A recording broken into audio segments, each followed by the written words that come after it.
真是没有想到，用一把家里面的钥匙就能轻松解决燃气灶打着火之后一松手就灭的这种问题。除此之外呢，还能解决它打火慢不着火的这种情况，自己在家轻轻松松的就能搞定，再也不用花100、200块去请师傅到家里面来维修了。像这个燃气灶啊，咱们家家户户都有，现在基本上所有的人家里面用的都是这种的燃气灶。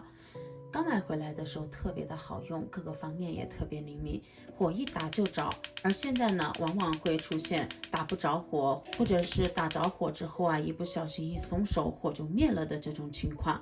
不知道你家的燃气灶是否也出现这种情况呢？很多朋友每一次当家里面的燃气灶出现这种情况的时候啊，就会选择去维修，就会选择去找维修师傅到家里面来进行维修。这样一修不要紧，修不修得好还不知道。首先呢，至少都得花出去100块钱以上。那么每次这样摸摸我们的荷包啊，心都疼。那么先不要去找维修师傅，今天教你一招，用家里面的任何一把钥匙都可以解决这个问题，并且呢非常的好用哦。首先，很多朋友遇到家里面的燃气灶出现一松手火就灭，或者是半天打不着火的这种情况，很多朋友就会选择去找燃气师傅、专业的维修工到家里面来进行维修。当别人看到这种情况的时候，就会给你说这个配件坏了，那个配件坏了，以此为由让你更换各种配件。一不小心啊，大几百就花出去了，结果呢，用上一段时间还是出现了同样的问题。首先啊，我们要从我们燃气灶上的构造来说，因为了现在用火安全，基本上家家户户用的这种燃气灶，它上面都会带有一个安全熄火装置。如果出现咱们打着火之后一松手就灭的情况，那么很可能是咱们的感应装置没有调试好所导致的一种结果。所以说呢，并不是咱们燃气灶上面的那个小配件坏了。那么要怎么来解决这个问题呢？首先我们需要先把火打开，虽然说打火的时间有点长，那么我们依然需要先把它打开，然后再来观察一下这个火苗，观察一下这个火苗和感应装置之间的距离。如果我们打开火苗之后啊，这个火苗烧不到这个感应装置的话，那么我们就需要检查一下咱们这个感应装置和咱们这个出火苗的这些小孔它之间的距离。那有没有可能我们平时做完饭擦灶台的时候啊，导致我们在清洁灶台的时候一不小心碰到了我们的感应器，或者是这个上面的小盖子，导致这个感应器与我们中间的这个出火孔它的距离拉远了，以至于咱们的感应装置感应不到它。大家首先要搞清楚啊，感应装置在我们的这一部分，而这个是点火器。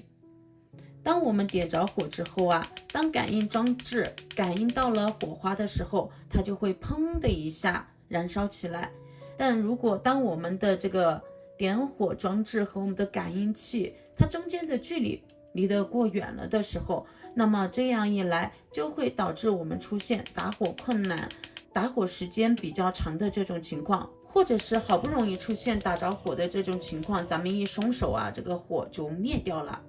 如果是因为这个原因的话，我们就只需要调整一下咱们的感应装置以及咱们的这个打火点和它之间的距离，稍微往前掰一掰。那么调整完之后，那么怎么来观察它们之间的距离有没有偏差呢？我们可以观察一下我们的感应器和这个打火点之间，这两个点是否有弯曲或者是变形的情况。一般情况下，如果有弯曲或者是变形的话，尤其是这个打火头，如果出现了变形，那么很可能就是因为距离不够所导致的打火不敏感，一松手火就没了的这种情况。但我们可以观察它这个打火点冒出火花的这个地方，刚才冒出火花的这个地方，如果它的这上半部分是笔直的，没有出现任何弯曲的情况，那么依然会出现打不着火或者是打火比较缓慢，一松手火就熄的这些情况的话，那么就说明问题不是出现在这里。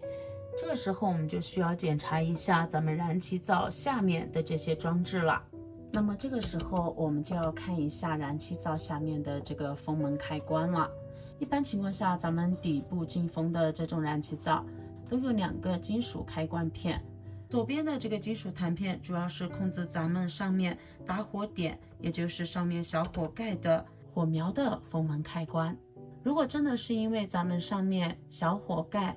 它的风门开关出现了问题的话，那么我们只需要把它往我们的里面这样调一下，把它调大一点，就可以解决这个问题了。我们可以看到这个装置它的开关是可以左右这样来调控的。我们把它往右边掰一点，也就是和我们的这个开关距离缩短一点，这个时候我们再来试一试打火。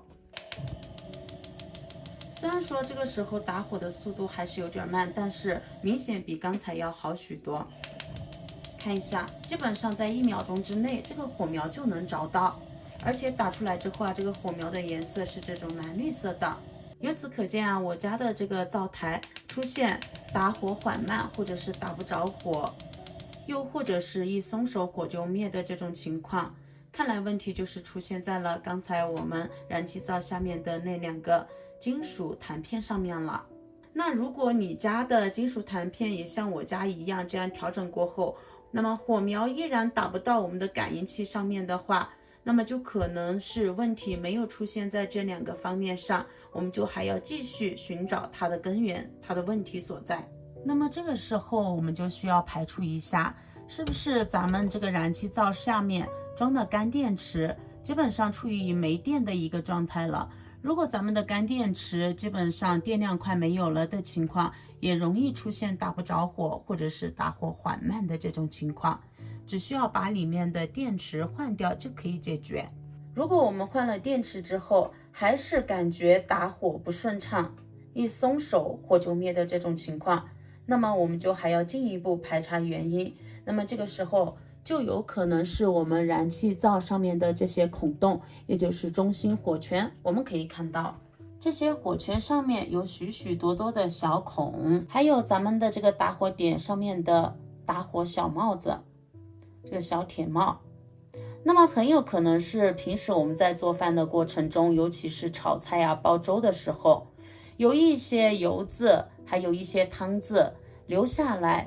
我们每一次清洁的时候都没有清洁得非常的干净，以至于时间一长啊，就有一些脏东西堵塞在这些小孔里面，或者是咱们打火装置的这个小顶帽上面了。如果这个小顶帽上面被我们的油渍污垢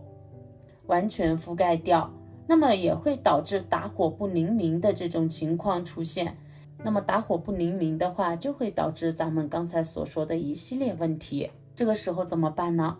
我们可以看到，像我们家里面的这些钥匙啊，不管是什么样的钥匙，它这个上面都是非常粗糙的，凹凸不平，摸上去也是非常硌手，非常粗糙。那么这个时候我们就可以把我们的钥匙当成一个打磨器，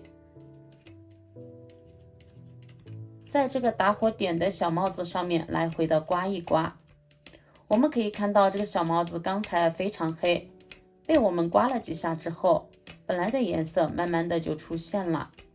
我们可以多刮一刮。除了它的顶部，那像这个顶部下面的这个金属片，我们也要刮一刮。刮的时候力度要轻一点，那么不然的话容易导致它变形。所以说呢，动作一定要轻，一旦变形，那么就得不偿失了。那么当我们这个打火装置上面的小铁帽我们清理干净之后，我们还需要把这个火盖，有些燃气灶上面它上面会有一个这种的火盖，而这种火盖呢，有些燃气灶上面的是能取下来的，像我家里面的这个它就是完全焊死在上面的。如果是能取下来的话，我们可以用牙签把这个孔洞里面的灰尘垃圾将它清理一遍，对准这些小孔洞轻轻的转一转，戳一戳，把里面的脏东西给它戳掉戳通，这样呢它的感应程度灵敏度就会提高。每一个孔洞我们都要用牙签戳一戳，不要觉得麻烦。还有把我们这上边防干烧的装置也给它擦一擦。像我们的燃气灶啊，平时一定要保持干净整洁，不然的话就会大大的缩短它的使用寿命，以及导致刚才我们所说的这些各种问题。